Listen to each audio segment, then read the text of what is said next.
উহুদ যুদ্ধে বিপর্যয়ের সময় রাসূল সাল্লাল্লাহু আলাইহি ওয়াসাল্লামের সাথে কতজন সাহাবী ছিলেন? ক 10 জন, খ 12 জন, গ 15 জন, ঘ 20 জন।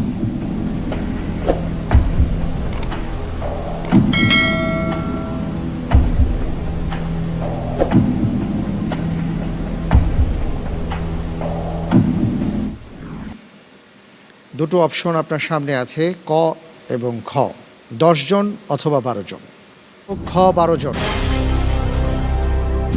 আগের প্রশ্নটি আপনার সঠিক হয়নি, সেখানে আপনি অর্ধেক নম্বর হারিয়েছেন, অর্থাৎ 3.5 নম্বর মাইনাস হয়ে গেছে। এই প্রশ্নটিও আপনি 50-50 চান্স নিয়েছেন এবং বলেছেন 12 জন। আপনি যে উত্তরটি দিয়েছেন আপনার উত্তরটি সঠিক হয়েছে, আলহামদুলিল্লাহ।